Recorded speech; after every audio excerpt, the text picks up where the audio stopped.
şunu söyleyecek olabilirsiniz. Abi tamam, sen bunları söylüyorsun. Hani hacme ihtiyacımız var. Aynı dalda içerikler üretmemiz gerekiyor. Hani belli başlı bir emek vermemiz gerekiyor. Peki ben bazı kanallar görüyorum. Daha kanalı yeni açmış. Adam ikinci, üçüncü videosunu mu ne yüklemiş. Adam 3 günde 50.000 izlenme almış. Bu nasıl mümkün olabiliyor diye soracak olursanız eğer. Şimdi sizlere hiçbir kanalın göstermediği YouTube öneri servisini en çok tetikleyen şeyi, bir videoyu patlatan şeyi, bakın izleten demiyorum, patlatan şeyi sizlere göstereceğim.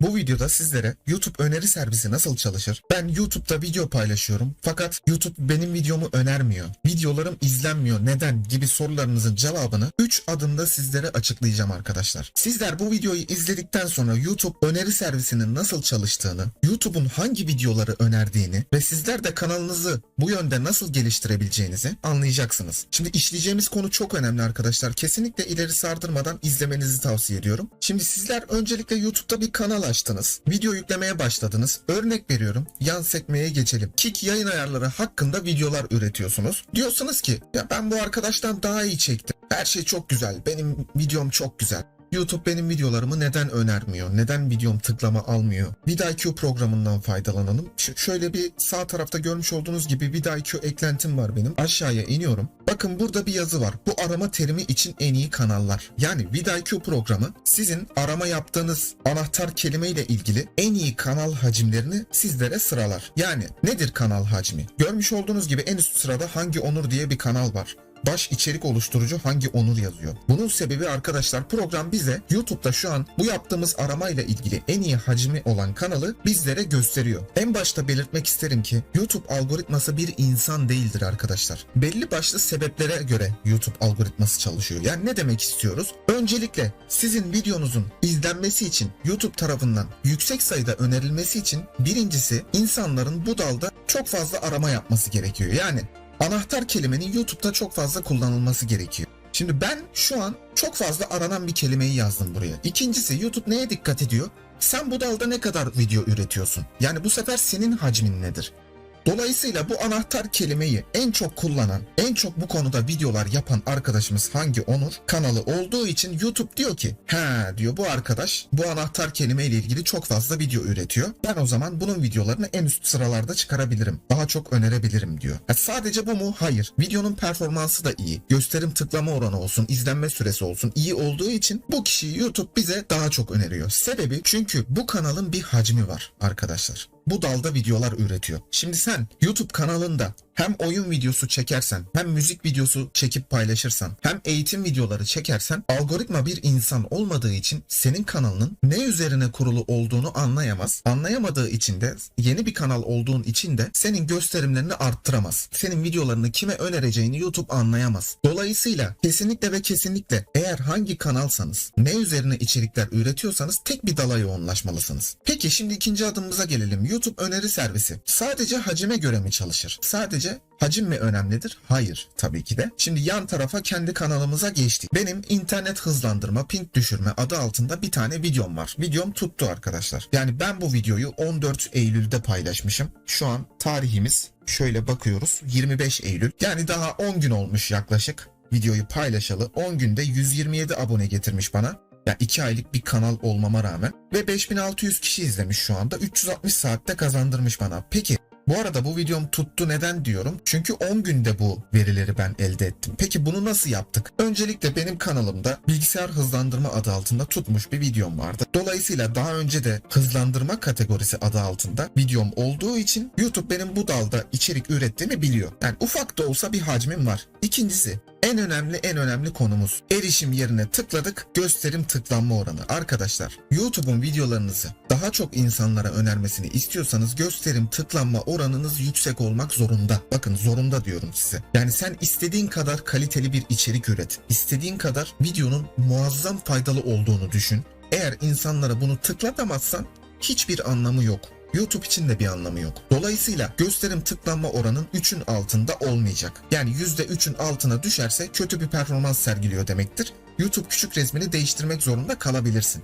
Peki nedir gösterim tıklanma oranı? Kısa bir bahsedecek olursak tamamen sizin YouTube thumbnail yani YouTube küçük resminizin kalitesiyle alakalı bir durum arkadaşlar. Yani YouTube diyor ki ben diyor senin videonu gösterdim şu kadar insan tıkladı diyor. Şimdi videonun içeriğini görmeden insanlar bir videoya nasıl tıklar? Küçük resmi görerek tıklar. Yani küçük resminiz ne kadar insanların ilgisini çekerse videolarınız o kadar çok tıklanır. Videolarınız ne kadar çok tıklanırsa YouTube öneri servisi videolarınızı o kadar daha çok önerir. Yani YouTube videolarınızı algoritmanın önermesi için gösterim tıklanma oranları çok önemli. Peki bitti mi? Hayır. Üçüncü adımımıza ve en önemli adımımıza geçelim. Şimdi ben belli başlı içerikler üretiyorum. Örnek veriyorum, YouTube eğitim kanalıyım ben. Hep YouTube eğitim videoları çekiyorum. Ya da dijital pazarlama kanalıyım. Sürekli dijital pazarlama konularından videolar çekiyorum. Oyun kanalıyım. Sürekli oyun videoları çekiyorum. Yani ben bir dal üzerinde ilerliyorum. Belli başlı bir hacmim var. Artık hacim konusunda bir sıkıntım yok. Gösterim tıklanma oranım da iyi. YouTube küçük resimlerim çok güzel. Fakat YouTube benim videolarımı istediğim kadar önermiyor. YouTube son olarak ortalama görüntülenme süresi üzerinden senin videonun kalitesini hesaplar. Hani demiştik ya, YouTube algoritması bir insan değil. Belli başlı verilere göre çalışıyor. Senin videolarını buna göre işliyor. İşte YouTube'un son aşaması bu. Senin görüntülenme süren ne kadar yüksekse YouTube senin videonu o kadar kaliteli görür. İzleyiciyi ne kadar videonun içerisinde tutabiliyorsun. Bu YouTube'un en önemli konusu arkadaşlar. Eğer bu görüntülenme yüzdesi süresi, bakın yüzdesi süresi diyorum çünkü yüzdeyle hesaplıyor YouTube bunu. Yani erişime geliyoruz, özür diliyorum, genel bakışa geldik. 5600 kişinin ortalama izleme süresi 3 dakika 52 saniye. YouTube bunu kaliteli bir video olarak değerlendiriyor. Dolayısıyla daha çok insanın karşısına çıkarıyor, daha çok insana öneriyor. Yani bu videonun tabiri caiz patlamasının en büyük sebebi benim insanları video içerisinde tutmam. Şöyle etkileşim dalı altında aşağıya doğru biraz indik. Ortalama görüntüleme yüzdesi %36 görmüş olduğunuz gibi. Yani siz 2 dakikalık bir video çekmişsinizdir. Videonuza tıklayan insanlar ortalama 1 dakika o videoyu izlemiştir. Burası %50 olur. YouTube o videoyu kaliteli olarak görür arkadaşlar. Dolayısıyla hacim olan konuda, yani insanların aratma yaptığı popüler konularda video üretiyorsun. Küçük resimlerin güzel, insanlara bunu tıklatıyorsun. Gösterim tıklanma oranın yüksek. Video içeriğin de güzel. YouTube'un senin videonu önermemesi için hiçbir sebebi yok. Önermeye başlıyor. Peki son olarak sizlere şöyle bir bonus bilgi vereyim. Şunu söyleyecek olabilirsiniz. Abi tamam sen bunları söylüyorsun. Hani hacme ihtiyacımız var. Aynı dalda içerikler üretmemiz gerekiyor. Hani belli başlı bir emek vermemiz gerekiyor. Peki ben bazı kanallar görüyorum. Daha kanalı yeni açmış. Adam ikinci, üçüncü videosunu mu ne yüklemiş. Adam 3 günde 50.000 izlenme almış. Bu nasıl mümkün olabiliyor diye soracak olursanız eğer. Şimdi sizlere hiçbir kanalın göstermediği, YouTube öneri servisini en çok tetikleyen şeyi, bir videoyu patlatan şeyi, bakın izleten demiyorum, patlatan şeyi sizlere göstereceğim. Grafik kılavuzu. YouTube stüdyodasınız. Bir tane videonuza tıkladınız. Etkileşim kısmına geldiniz. En aşağıya indiniz. Burada grafik kılavuzu var. Şimdi bu nedir arkadaşlar? Sizler kitleyi elde tutma adı altında ortalama görüntülenme süreniz 3.54, yüzdeniz 36. Okey, tamam. Burada bunun detaylarını görüyorsunuz. Sizin videonuza tıklayan insanların yüzde kaçı izlemeye devam ediyor. Bu grafikte bunu görüyorsunuz. Peki burada dikkatimizi bir şey çekiyor. Evet. Şurayı YouTube boyamış. Görmüş olduğunuz gibi. Bu nedir? Arkadaşlar bu videonun ilk 30 saniyesi. Şimdi YouTube şöyle bir şeye inanıyor. Diyor ki bana göre diyor bir videonun diyor ilk 30 saniyesini izleyen insanlar genel olarak videonun %90'ını %80'ini izliyor. Dolayısıyla diyor ki YouTube eğer sen diyor videonun ilk 30 saniyesinde videondan insanları çıkartmazsan, yani izlettirirsen, ilk 30 saniyesinde insanlar senin videondan kaçmazsa, senin videonu izlemeye devam ederse ve videonun ilk 30 saniyesini izleyen insanların yüzdesi ne kadar çok yüksek olursa ben senin videonu o kadar çok insana öneririm diyor. Dolayısıyla sizin YouTube'da gördüğünüz o patlayan videoların sebebi şuradaki yüzdenin 70-80 olması arkadaşlar. Bakın net söylüyorum sizlere. Denemesi bedava. YouTube'a gir, içerik üret. Eğer ilk 30 saniyesinde insanların %70'ini videonda tut, 50.000 izlenmezse kanalıma gir, yorumlara gel, istediğin linçi yap. İlk 30 saniye videoda insanları tutabilmemiz için bizim bazı şeylerden kaçınmamız gerekiyor. Nedir bu bazı şeyler? Şimdi yeni nesil gençlerimiz, yani Z kuşağı